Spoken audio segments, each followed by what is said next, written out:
Y seguimos en esta entrega de Las Personas con el hermano Javier Gagiola, quien nos comentaba acerca de su vida y cómo fue llegar a la vocación.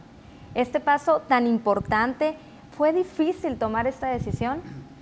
Sí, es difícil porque te sorprende, ¿no? La vocación nunca es que te lo esperas y ni lo vas preparando, ¿no? No es algo que lo pensabas antes. Algunos casos sí, pero en general la vocación sorprende y llega cuando menos te lo esperas. Entonces, al ser una sorpresa, te hace replantearte todo, te hace tomar decisiones radicales y eso da miedo, ¿no? Siempre da miedo y da dificultad. Entonces, en ese sentido sí, fue difícil.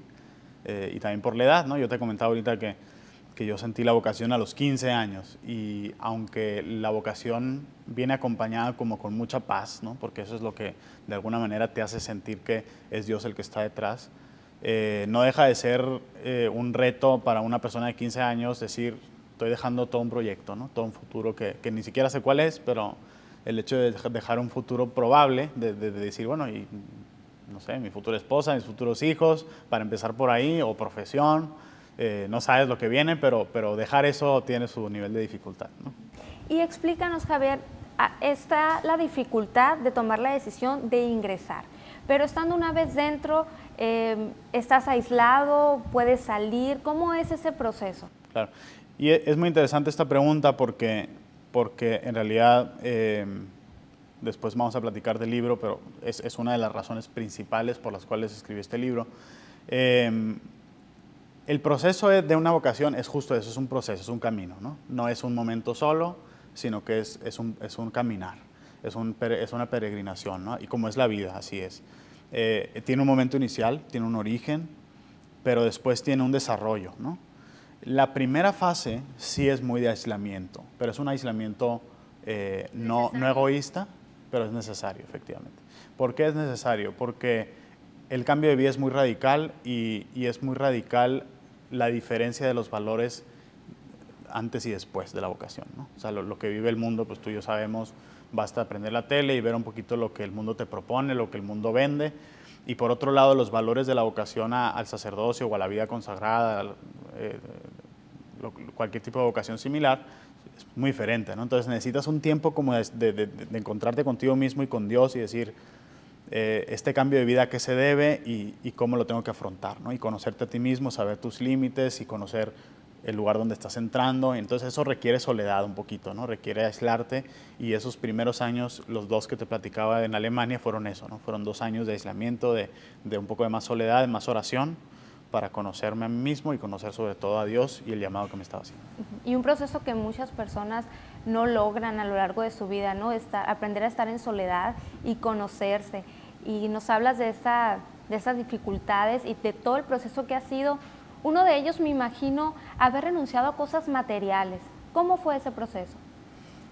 Es muy radical porque desde el inicio cortas con todo, ¿no? Yo me acuerdo que lo poquito que tenía una cámara que acaba de comprar, tenía las cositas que uno va juntando, ¿no? A los 15 años tampoco es que puedas tener un gran patrimonio, pero lo que vas teniendo, pues dejar las cositas que tú habías como guardado, la ropa, de pronto te empiezas a vestir diferente, tienes un uniforme en el seminario, después recibí la sotana negra, me vestía de negro y de blanco y ya, no había colores.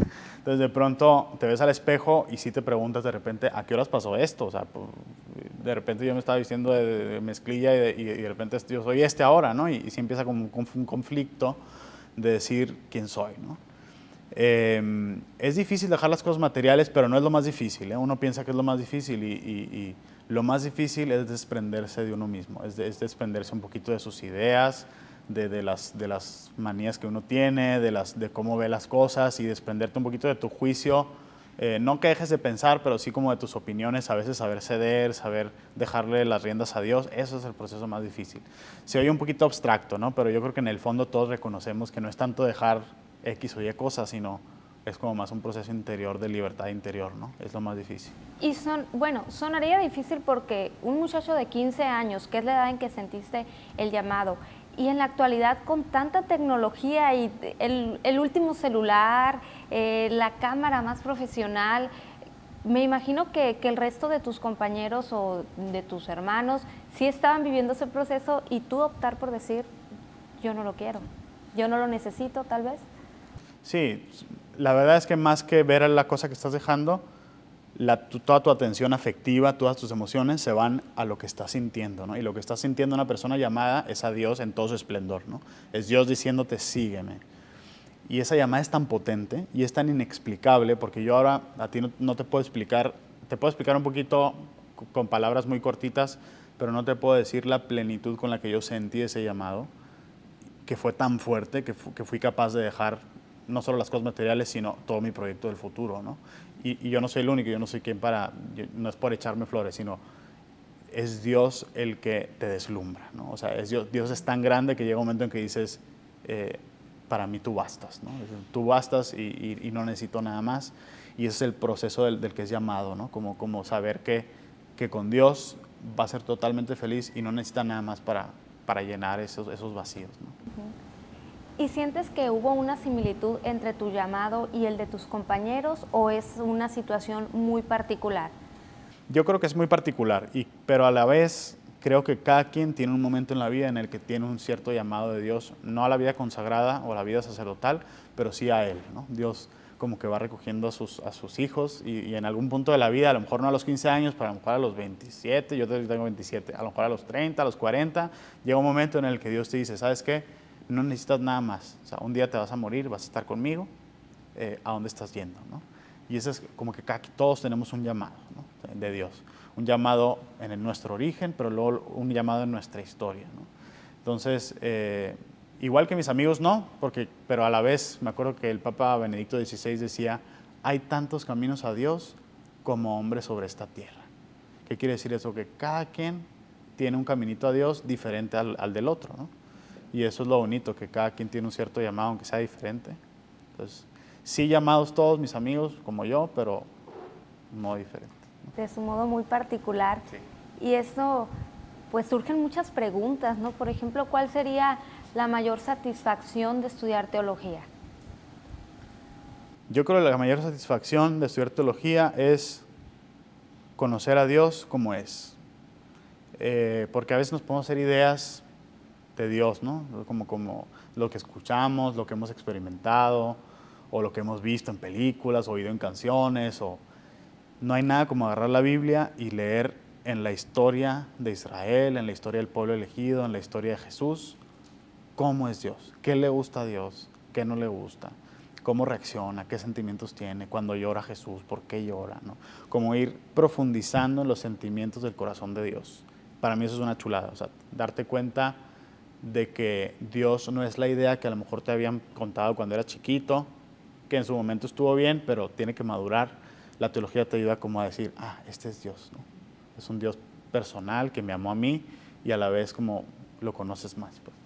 ¿Consideras que es mejor uno por su propia cuenta conocerlo que lo que muchas veces hemos escuchado en un recinto, en la iglesia o de nuestros padres? O sea, conocerlo de forma personal. Definitivamente, o sea, tiene que llegar un momento. No, yo no rechazo lo demás porque es el inicio, ¿no? Es como cuando un niño dice, ¿qué es mejor? Que el niño, ¿tú consideras que el niño aprenda a usar los cuchillos? Pues sí considero que es bueno, pero al inicio no, ¿no? No es que Dios sea un cuchillo, pero al inicio probablemente no somos capaces de entrar en ese contacto directo con la Sagrada Escritura porque no sabemos leer para empezar, ¿no? Pero yo creo que todos los hombres y mujeres de esta tierra tienen que llegar un momento en el que hacen una experiencia personal de Dios. No porque te dijeron, no porque te obligaron, no porque te contaron, tú personalmente. Y yo en el fondo, todos tocamos fondo alguna vez, ¿no? O sea, llega un momento en que decimos, estoy oyendo, ayer me decía un amigo, estoy oyendo 17,000 voces en mi cabeza y necesito que me hable una, ¿no?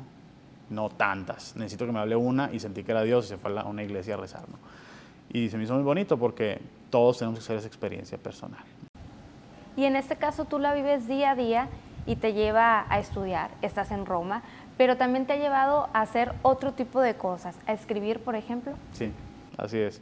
Estando en Roma y aprendiendo tantas cosas, la verdad es que, por lo menos por mi personalidad, no me puedo quedar así nomás, ¿no? O sea, no estoy llamado a una vida contemplativa, como de clausura, sino que mi orden también está llamada a compartir y a evangelizar y a proclamar, ¿no? Lo que Dios nos ha entregado y nos ha regalado. Y pues en mi caso el Espíritu Santo me dio este don de escribir, me gusta hacerlo y pues dije, bueno, pues no lo puedo desaprovechar y me aventé a escribir la primera novela, ¿no? Que se llama El último recuerdo. Ya había estado escribiendo artículos, yo tengo un blog y escribo artículos sobre el Evangelio del Domingo y escribo sobre reflexiones mías, pero dije, bueno, ya quiero escribir algo más larguito que deje un poquito más y me animé. Ajá. O sea que juegas con la tecnología, en el caso de tu blog, y nos tratas de encontrar con la iglesia. Estás jugando esos dos papeles, ¿no? Sí, en el fondo es, yo creo que lo que pide el Papa Francisco, no sé si lo has escuchado alguna vez, pero les invito a escucharlo porque el Papa Francisco no ha parado desde que empezó el pontificado de invitarnos a salir, ¿no? Le ha dicho a toda la iglesia, quiero una iglesia que salga a la calle. O sea, que no se quede encerrada en la iglesia, sino que salga al encuentro y dice, como la persona que sale al encuentro y que abre la puerta y sale machucada a veces, pues así. Aunque salga machucada la iglesia, necesito que salgan al encuentro.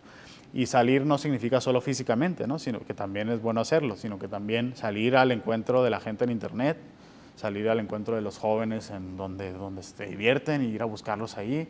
En mi caso, salir al encuentro en internet, a través de un libro, a través de lo que el Espíritu Santo le inspire, ¿no? Pero sí es parte de salir al encuentro y mancharse un poquito las manos y encontrarse con la gente, ¿no? Pero tu meta no era exactamente escribir un libro, fue el medio, ha sido el medio para salir. Sí, definitivamente es un medio. No es una historia que mi fin no era escribir un libro ni es escribir 10 o 15 libros. Es un medio para transmitir algo más, es un vehículo para mí, ¿no? Bueno, ahorita nos comentaste que es el primer libro. Lo digo porque tengo idea de escribir más si Dios me da vida, sí. Ajá. Sí, tengo idea de escribir más. ¿Ya te ves como en un futuro una segunda publicación, tercera? Sí, sí, sí. Bueno, pues vamos a estar encantados de conocer más acerca de tu libro y esperemos unos minutitos más para que nos puedas explicar acerca de él. Nosotros seguimos en Las Personas.